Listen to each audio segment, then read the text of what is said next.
It's red at youtube.com. There was a commotion in Mandeville, Manchester today as residents clashed with a man they believed to have been a homosexual. A group of residents reportedly chased the man who was out conducting business in the town, forcing him to seek refuge at the police station. As far as I know, they were just acting suspicious. People were watching them behaving in funny ways, you know, and people just move to them and one of them run, you know, that is as far as I know. But this issue need to be addressed because it's gonna destroy our youth. As much as one might say it's a personal issue, but it's gonna destroy the society, it's gonna destroy our youth, so we need to address it. However, a nail technician whose business the man had attempted only minutes earlier came to his defense, arguing residents should not have rushed to judgment.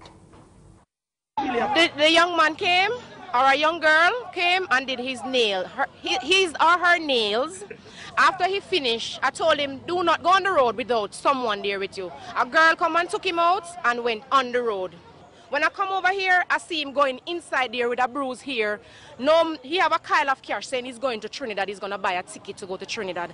When I look, I don't see him with no money or nothing. And I heard a man say that he running to break his neck because he was kissing. He wasn't kissing nowhere on the town. He was a man walking naturally like anybody else. Only thing maybe he have his nails done and a pedi. Police sources are this evening theorizing that jealousy is the motive for a double murder on Trafalgar Road in St Andrew this morning. The police suspect that a lover's quarrel ended in the death of the two men who had multiple chop wounds. A third man is said to be injured. Nadine McLeod reports. It's usually a quiet, empty lot on Trafalgar Road, but this morning a murder made the area anything but. Bloodstains tell only half the story. It's not entirely clear what took place during the early morning rush hour traffic. Whatever happened, two men were left dead. Sources say a third man was attacked and injured but managed to escape. The police say the bodies were found a few feet apart. One had a cornrow hairstyle lying in a pool of blood, the other on his back. A man who described himself as a homosexual called himself Jada. He said he saw the men last night when he came on the road. He said they were his good friends. I was home tidying up my house while I got a call that they were stabbed to death over the open land. Jada is convinced it's a hate crime. In other words, the men were stoned because they were gay. However, that's not yet confirmed by the police. What appears to be a makeshift kitchen was found on the lot with pots and pans. The police say the open lot is used by prostitutes and drug addicts, but Jada said his friends were neither.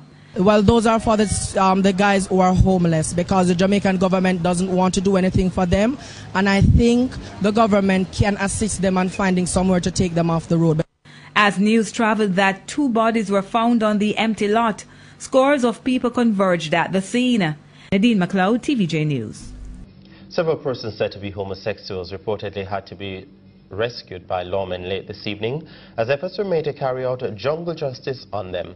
But residents are now turning their anger on the police following their efforts to rescue the men from being beaten. Now, some of the information in this story may be unsettling and we advise parental supervision. David Brown reports. Yesterday, the man has sit on in a man lap. We don't support it 100%. The bag of gating where they might bring on, we don't support it none at all. Excitement and alarm in the community of Jonestown, Kingston Thursday evening. It was a frantic crowd that greeted our news team after police allegedly had to rescue persons said to be homosexuals residing in the area. The 3 men and 2 women are said to have moved into the community some 2 months ago. Residents say someone approached the brother of one of the men to press him on his sibling's sexual orientation. When no answer was forthcoming, men took to the house where they say they found the 5 persons in compromising positions. So come the man start beat him now and run in our house and end up finding the roll of them in there. Who not lie down and kiss them one another, who not playing a oofa ear.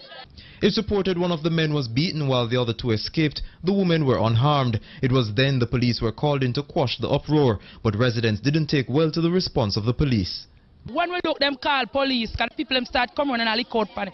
Them call police, police come, police start take them side, hold on per man, baby, Where you see in the camera, they mash up fear pram, them take out the man them bicycle, the police them and defend them.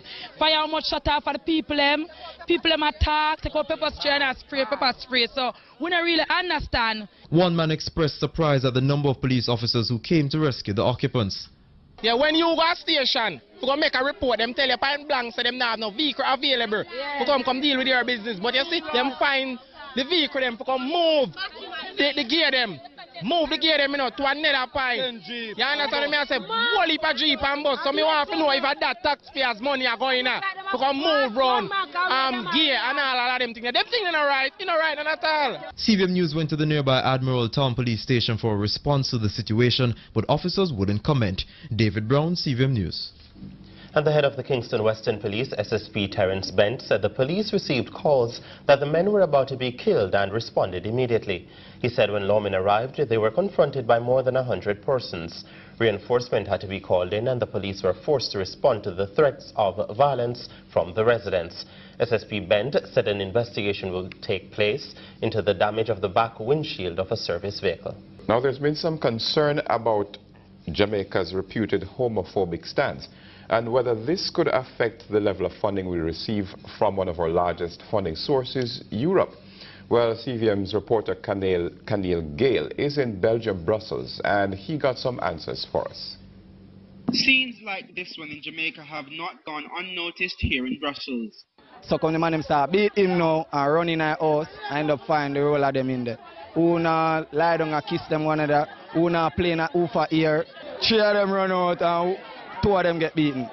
Alleged homosexuals being forced to flee their homes because of their sexual orientation. Jamaica is known across Europe as a very anti-homosexual society. The head of the Caribbean division at the European External Action Service admits that this is a concern for Jamaica's largest provider of external aid.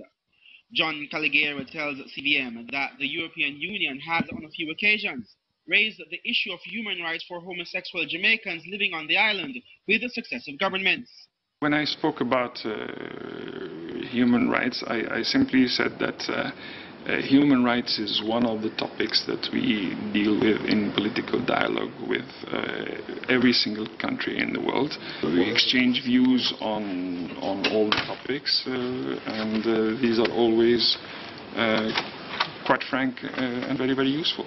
However, the EU official was quick to point out that despite the concerns raised by Europe about Jamaica's discrimination towards gays, the issue will not affect the disbursement of aid money to the country. John Caligera says there is no direct link between the granting of aid to Jamaica and the civil rights for gays and lesbians. The EU Caribbean head says while the group tries to encourage its partners to facilitate basic human rights for all through diplomacy, the organization will not withhold money for political purposes. However, he says that Portia Simpson-Miller's insistence during the leadership debate last year that homosexuals would have an equal opportunity as heterosexuals to be a part of the country's cabinet was a positive step. Respect of human rights, universal human rights, is a very important element for the European Union, and we can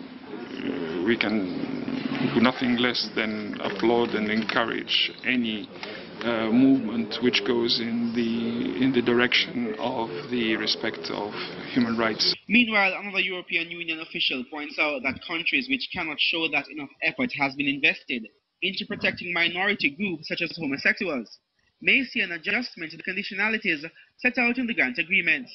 We are very much inclined to apply a kind of human rights conditionality in all our bilateral agreements with our partner countries. We include always in the preamble political conditions which needs to be met in order to be eligible for receiving European aid or European assistance. So as the Portia Simpson-Miller-led administration in Kingston ponders a conscience vote on the Buggery law sometime during this administration, EU officials here in Brussels will be paying closer attention to Jamaica's human rights achievements when they next meet to decide the allocation of grant funding. Reporting from Brussels, Belgium for CVM News, I'm Caneel Gale. It's red at newtube.com.